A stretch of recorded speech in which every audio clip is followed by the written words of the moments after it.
नमस्कार दोस्तों, स्वागत है आपका मेरे YouTube चैनल आर्ट ज्ञान कला में। मैं हूं ज्योति चौहान आप लोगों के सामने। तो प्रीवियस वीडियो मेरा देखा होगा आप लोगों ने, मैंने बताया था EMRS की डेट आ चुकी है। पूरा स्ट्रेटजी मैंने आप लोगों को बता दी थी। कुछ लोगों का फर्स्ट पेपर को लेकर उसमें डाउट है, तो फर्स्ट पेपर के लिए भी मैं वीडियो लेकर आ रही हूँ। फिलहाल अभी मैं लेकर आई हूँ सबसे पहले यू सेट का पेपर। यू सेट देखिए उत्तराखंड में होता है, और उत्तराखंड में किस तरीके से यू सेट की परीक्षा होती है, जैसे एच टेट होता है, यूपी टेट होता है, सी टेट होता है, वैसे ही ये उत्तराखंड राज्य के लिए यू सेट किया जाता है। ठीक है, अब देखिएगा इसमें आपका विजुअल आर्ट का भी पेपर होता है ड्राइंग वालों के लिए। तो ये उत्तराखंड राज्य स्तरीय व्याख्याता पात्रता परीक्षा है, और ये इसके बारे में आज हम जान लेते हैं थोड़ा। मैं सब्जेक्ट की विजुअल आर्ट की बात कर रही हूँ, इसके सिलेबस की बात कर रही हूँ, क्योंकि ये निकले हुए हैं और इसका जो एग्जाम है वो भी जनवरी में है। तो सबसे पहले आज मैं इसके सिलेबस की बात करने जा रही हूँ। तो हम इसका सिलेबस पढ़ लेते हैं। देखिए सैंपल क्वेश्चंस है इसमें। आर्ट हिस्ट्री के बारे में दिया, included drawing and painting, sculpture, graphics, applied art and history of art. तो इसमें दे रखा है सिलेबस एंड सैंपल क्वेश्चंस इसमें दे रखे हैं। जैसे there will be 2 questions paper, तो 2 क्वेश्चन पेपर होंगे, paper second and paper third. Paper second will have 50 objective types questions. तो सेकंड पेपर में 50 ऑब्जेक्टिव क्वेश्चन रहेंगे, मल्टीपल चॉइस रहेंगे, मैचिंग टाइप्स रहेंगे, ट्रू फॉल्स रहेंगे, असर्टेंस और रीजनिंग टाइप भी रहेंगे। कैरिंग 100 मार्क्स, आपको 100 मार्क्स लाना है। All the 50 questions are compulsory and have to be marked in OMR sheet. अब देखिएगा मतलब जो पेपर थर्ड है, पेपर थर्ड कंटेन, अच्छा इसका पहले मैं बता देती हूँ। देखिए लिखा हुआ है, दिख रहा पता नहीं देखिए ये आपको दिख नहीं रहा होगा, मैं दिखा देती हूँ। ये देखिएगा, all the 50 question are compulsory, 50 question compulsory है आपको, and have to be marked in OMR sheet. तो OMR सीट में करने हैं। पेपर जो थर्ड होगा कंटेंट 75 ऑब्जेक्टिव टाइप क्वेश्चंस होंगे, मल्टीपल चॉइस होंगे जिसमें मैचिंग टाइप्स होंगे, ट्रू फॉल्स होंगे, असर्टेंस होंगे, रीजनिंग टाइप के भी होंगे, और 2 मार्क्स ईच, और प्रत्येक क्वेश्चन के लिए 2 नंबर रहेंगे। All the 75 question are compulsory and have to be marked in OMR sheet. ठीक है, OMR सीट में ही करने हैं, उसके अकॉर्डिंग आएगा। सिलेबस को देख लेते हैं। पेपर सेकंड एंड थर्ड जो सिलेबस है आपका कोर ग्रुप, तो ये ए जो है पार्ट्स। फर्स्ट यूनिट है general characteristics of visual art. तो विजुअल आर्ट की जो नॉर्मली जो आप पढ़ते हैं उसके बारे में आपको जनरल उसकी जो विशेषताएं हैं उनके बारे में पढ़ना है। मतलब जैसे कि अभी मैंने एक चैप्टर आप लोगों को पढ़ाया था फंडामेंटल्स ऑफ आर्ट, वही इसमें दे रखा है कि आर्ट्स के फंडामेंटल्स क्या हैं, विजुअल आर्ट, वो इसमें आपके बहुत ज्यादा काम आने वाला है। ठीक है, जैसे इसमें दे भी रखा है फंडामेंटल्स ऑफ आर्ट्स में space, form, size, shapes, line, colour, texture, tonal values, perspective, design and aesthetics, organisation of visual elements in art, object composition. ठीक है, तो ये सारे वही फंडामेंटल्स आर्ट्स हैं जो अभी मैंने आप लोगों को, जिसमें से सिर्फ मैंने एक लाइन का टॉपिक करवाया हुआ है, बट मैंने ऑलमोस्ट बता आपको सारे दिए हैं। ठीक, तो ये बहुत काम आने वाले हैं। तो इसका मतलब मेरा वीडियो आपके लिए बहुत ज्यादा इंपॉर्टेंट है। द यूजेस ऑफ 2 and 3 डायमेंशियल, 2 और 3 डायमेंशनल के क्या यूज है इन विजुअल आर्ट। अभी जस्ट हरियाणा में सेम यही सिलेबस था। मैंने जैसे कि हमेशा पहले भी बताया हुआ है और अभी भी मैं ये बता रही हूँ, डिजिटल आर्ट क्योंकि हो चुका है अब, और उसके अकॉर्डिंग सिलेबस पूरा चेंज हो चुका है। तो आपका जो सिलेबस है वो ग्राफिक की तरफ बढ़ रहा है, और ये सारा का सारा ग्राफिक्स इन्होंने दिया हुआ है। अभी देखेंगे आप डायमेंशियल वाला जो चैप्टर है, पहले इतना नहीं आता था, अभी आने लगा है। Textile quality in art, environmental art, perceptual and conceptual aspect in art. तो ये जो है आपकी परसेप्चुअल एंड कॉन्सेप्चुअल आर्ट, ये भी हरियाणा के सिलेबस में आई थी, मैंने उनको पूरा कराया हुआ था। और ये जो है ये थोड़ा थोड़ा मैं आप लोगों को बता के अभी चल देती हूँ कि कंसेप्चुअल और परसेप्चुअल आर्ट। देखिए ये क्या होती है, जैसे कुछ अवधारणात्मक तत्व होते हैं, या प्लानिंग किस तरीके से करते हैं जब आप कोई भी पेंटिंग बना रहे हैं, उससे पहले क्या क्या चीजें आपको चाहिए होंगी, ऑलमोस्ट वही सारी चीजें इनके अंतर्गत आती हैं। ठीक है, नेक्स्ट हम बढ़ लेते हैं। इसमें सेकंड यूनिट है, तो फर्स्ट यूनिट हो चुकी interrelationships of various arts, जैसे राइम्स है, स्ट्रक्चर्स है, यूज ऑफ शेप्स है, विजुअल प्रॉपर्टीज है, मटेरियल्स है, टेक्निक्स है, ट्रेडिशनल एंड मॉडर्न है, आइडियाज है, थीम्स है, narrative and non narrative, conceptual abstracts हैं, elements between performing, cinematic, literary and plastic art. ये देखिएगा, इसके लिए मैंने आर्ट नॉलेज क्लब पर कुछ बुक्स बताई हुई है, बहुत अच्छी बुक्स हैं। ये बहुत सिंपल से टॉपिक हैं, थोड़ा सा आप लोगों को चेंज जरूर लगेंगे, क्योंकि आप लोगों ने वही जो इंडियन आर्ट को ज़्यादा पढ़ा है वेस्टर्न को ज़्यादा पढ़ा है, ये ग्राफिक्स से है, तो इसमें थोड़ा-सा मैं आपको गाइड कर देती हूँ। एक्चुअल में ये सारी चीज़ें वही हैं टेक्निक, जैसे मैंने अभी पीछे बताया था कई बार क्लासेस जब मैंने ली थी, उसमें मैंने बताया था कि अब जो आप लोगों का सिलेबस चेंज हो रहा है, वो इस तरीके से हो रहा है कि जो पुरानी टेक्निक्स थी, जैसे भित्ति चित्रकला की टेक्निक है, जो आज के समय की टेक्निक है, तो आपसे वो सारी चीज़ें पूछी जाती हैं कि किस तरीके से उस टेक्निक को इस्तेमाल किया गया था, आज की टेक्निक में क्या-क्या डिफरेंसेस हैं, तो वही टेक्निक की बात की जा रही है, ठीक। नेक्स्ट है ट्रेडिशनल, थर्ड यूनिट है and modern mediums and materials in making visual art. अगर इसको हिंदी में चाहिए तो मुझे बोल दीजिएगा कमेंट में, मैं इसको हिंदी में भी आप लोगों को प्रोवाइड करा दूंगी, ठीक है। ट्रेडिशनल एंड मॉडर्न मीडियम्स, देखिए माध्यम्स के बारे में पूछा गया, मटेरियल्स के बारे में पूछा गया, इन मेकिंग विजुअल आर्ट्स आप किस तरीके से उसका यूज करते हैं, बनाते हैं। पेंटिंग, स्कल्पचर में, पेंटिंग के लिए, स्कल्पचर के लिए सेम वही चीजें बिल्कुल वैसे ही यहाँ पर भी पूछी गई हैं। प्रिंट मेकिंग की प्रक्रिया पूछी गई है, mural, graphic design and multimedia, मुझे ऐसा लग रहा है मैंने हरियाणा का सिलेबस ही उठा लिया है, पूरा बिल्कुल वैसे ही है। Inventions, adoptions and development of these mediums and materials from the prehistoric and period to present day all over the world. अब इसमें ये पूरा दिया हुआ है कि प्राचीन समय से लेकर अब तक जितने भी मीडियम्स, जैसे मैं अभी समझा रही थी, जैसे भित्ति चित्रकला है, टेम्परा है, इनका जो इस्तेमाल है वो अब तक किस किस माध्यम में किस तरह से हुआ है, चेंजेस क्या हुए हैं, वो सारी चीजें आपको बतानी है, ठीक है। नेक्स्ट है इसमें, ये फोर्थ यूनिट आती है, relevance of the study of the history of world art including history of advertising and marketing for the students of visual arts in general and art history and area of socialisation. तो ये जो आपकी advertising वाली जो history है, ये कहाँ से इसकी शुरुआत हुई थी, और ये एक अप्लाइड आर्ट का जो स्टूडेंट है उसके लिए क्या मायने रखती है, और वो क्या क्या उसके लिए हेल्पफुल रहेगी, मार्केटिंग उसमें आप कैसे करेंगे, मार्केटिंग के बारे में ही बताना है, तो वो सारी चीजें आपको इसमें यहाँ पर मेंशन करनी है। जैसे इसमें कुछ कंपनीज के नेम भी आ जाएंगे, मतलब जैसे कोई प्रोडक्ट है आपको सेल करना है, तो सेल करने के लिए आप उस प्रोडक्ट को कितना अट्रैक्टिव बना सकते हैं, बाहर से कितना अच्छा लगना चाहिए, उसके लिए आप क्या लेआउट तैयार करेंगे, तो मार्केट में उतारने के लिए मार्केटिंग आप उसके लिए किस तरीके से करेंगे, वो इसमें आपको पढ़ना होगा। फिफ्थ है आपका, सिक्स है सॉरी, फिफ्थ था ये, फोर्थ हम कर चुके हैं। अच्छा, relevance of the study of aesthetics, यहाँ पर सौंदर्य शास्त्र and critical theories of art of the students of visual art including students of applied arts and student of art history and art critics specialisation. Aesthetics यहाँ पर आप लोगों को कुल मिला के क्या है, किस तरीके से जो है उसकी शुरुआत हुई थी, अप्लाइड आर्ट्स में उसका क्या महत्व है, वो इंडियन हिस्ट्री में, सॉरी इंडियन हिस्ट्री नहीं दिया है यहाँ पर, सीधा सीधा उन्होंने दे दिया है कि हिस्ट्री मतलब इतिहास, जो आपका आर्ट का जो इतिहास है उसमें क्या महत्व है, वो उसमें पढ़ना है आपको। सेवेंथ आता है आपका, study of landmark phrases and artistics in the western art history from pre historic themes to contemporary faces from the point of view ideology, materials, techniques, styles, theme, formals and style development। तो इसमें आपको western art के बारे में same वही चीजें पढ़नी है प्री हिस्टोरिक काल से लेकर, ठीक है। जो मटेरियल है, क्या क्या वो इस्तेमाल करते थे प्री हिस्टोरिक काल में, क्या मटेरियल को यूज किया जाता था और अब क्या मटेरियल यूज किया जा रहा है, क्या टेक्निक है। 8th नंबर का यूनिट आपकी कहती है कि study of various faces of Indian art history from pre historic theme.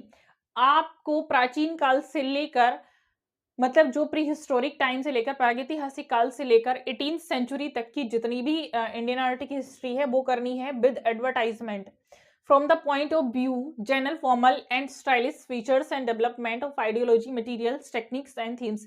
देखिए इसमें अप्लाई, बीच में दिया हुआ है एडवर्टाइजिंग, तो आप सोच रहे होंगे यहाँ पर एडवर्टाइजिंग कहाँ था, तो एडवर्टाइजिंग प्रागैतिहासिक काल से ही शुरू हो चुका था।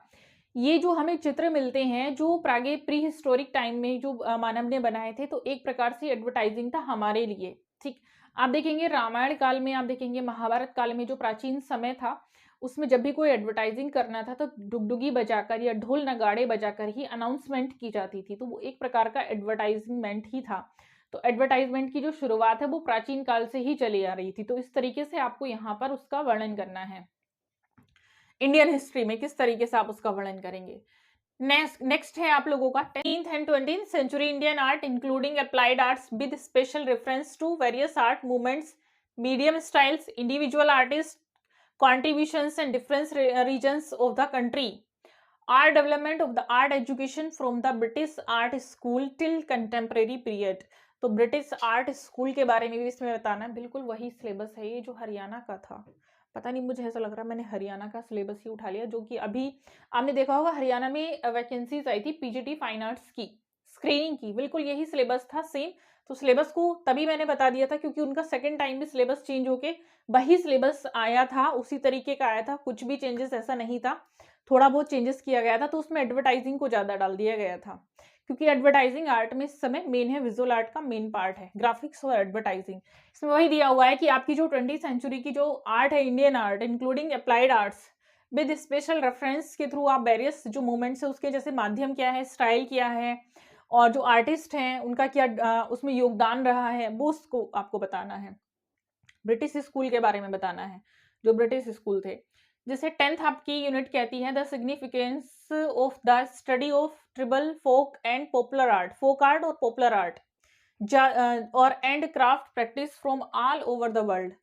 जो क्राफ्ट मटेरियल है, प्रैक्टिस है, जो पूरे ऑल ओवर द वर्ल्ड की बतानी है, और modern artist including applied art from the point of form technique content and concept, इसके बारे में बताना है।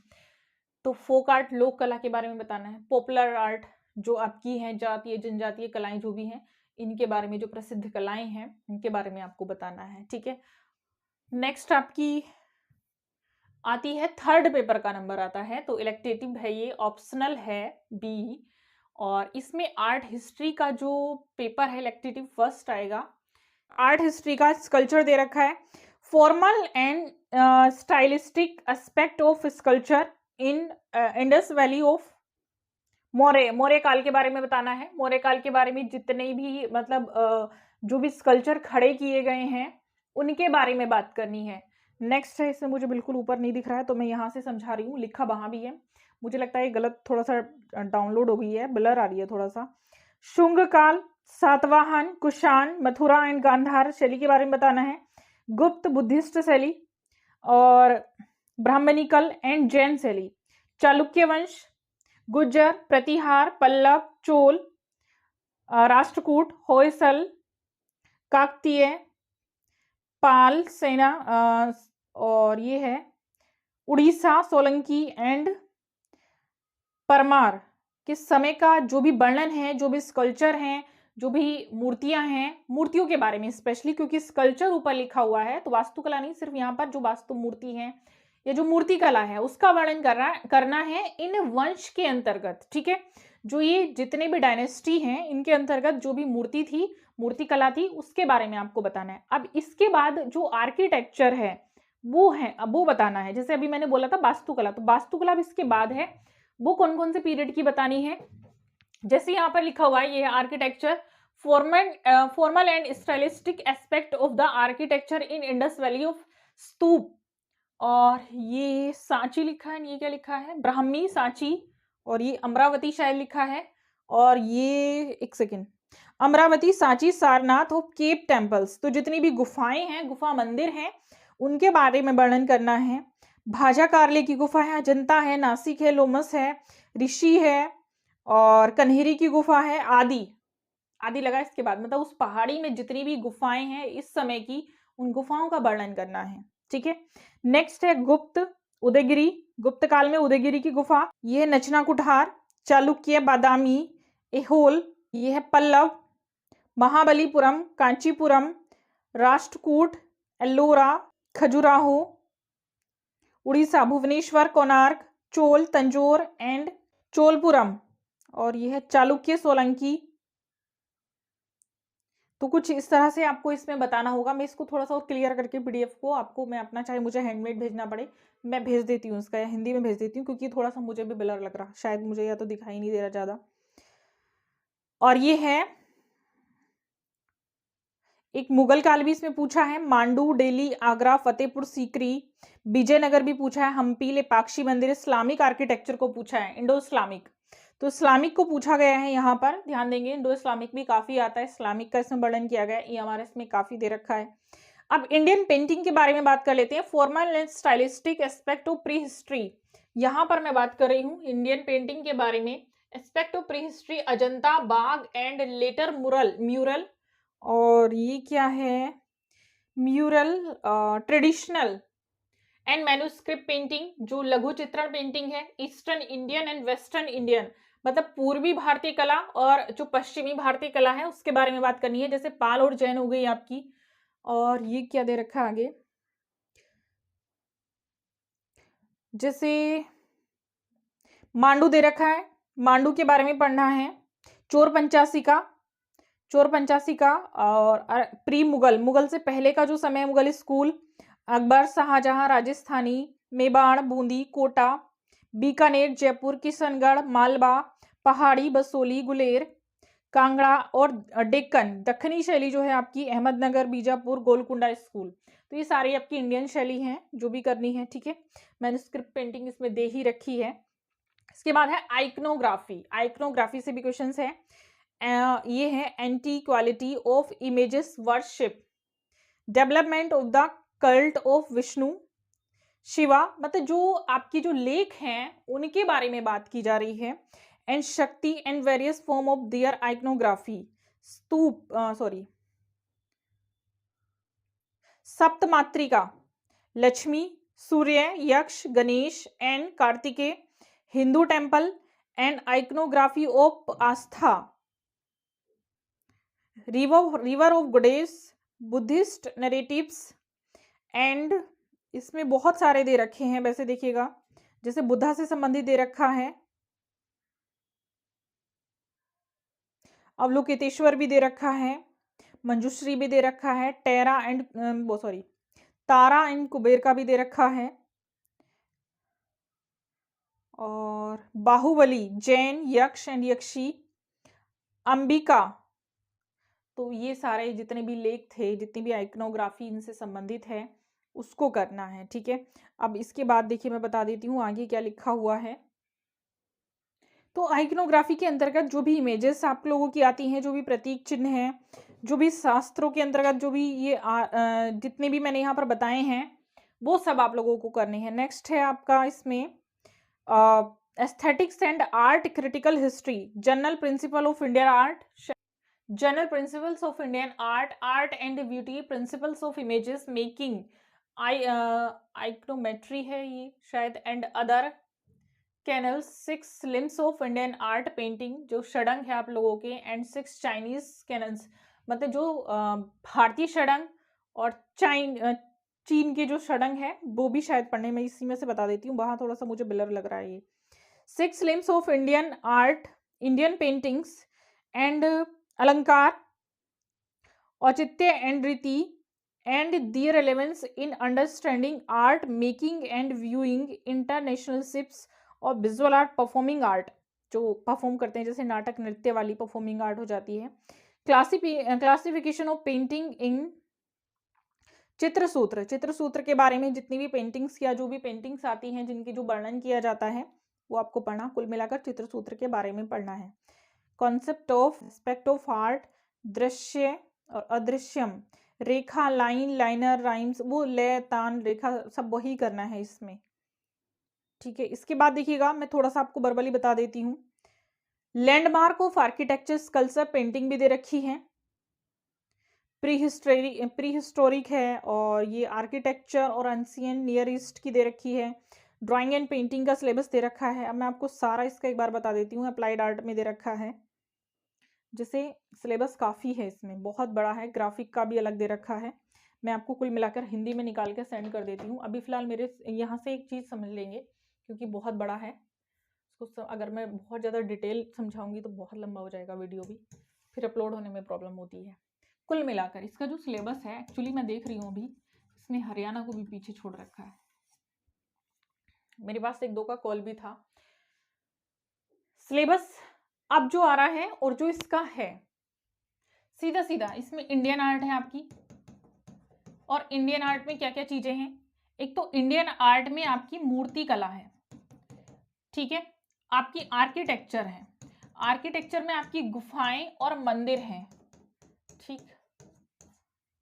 मूर्ति कला में आपकी शुंग, कुषाण, चालुक्य, प्रतिहार, ये सारी इनके समय क्या क्या जो फेमस मूर्ति कला, देखिए जो आती है स्पेशली वो फेमस ही आती है, ज्यादातर तो इसमें बुद्ध से संबंधित आ जाती है, क्योंकि अजंता जुड़ा है। अजंता जब जुड़ा है तो उसमें मूर्तिकला, स्थापत्य दोनों ही चीजें पूछी जाती हैं। भगवान बुद्ध से संबंधित है, गुप्त काल में आ जाता है, ठीक है।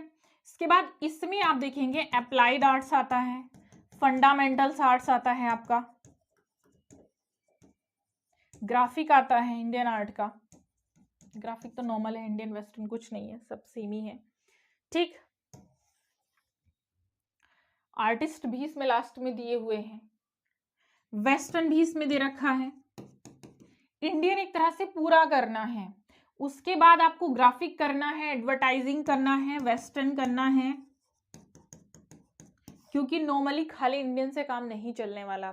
थोड़ा सा टफ आपका हो चुका है, तो थोड़ा सा पेपर ही जो है टफ है, पेपर भी आपका टफ आएगा। इसके लिए मैं एक सजेशन आप लोगों को बड़ा अच्छा देने वाली हूँ, और वो सजेशन ये है कि आप लोग यूजीसी नेट का क्वेश्चन पेपर उठाइएगा, उससे तैयारी करिएगा।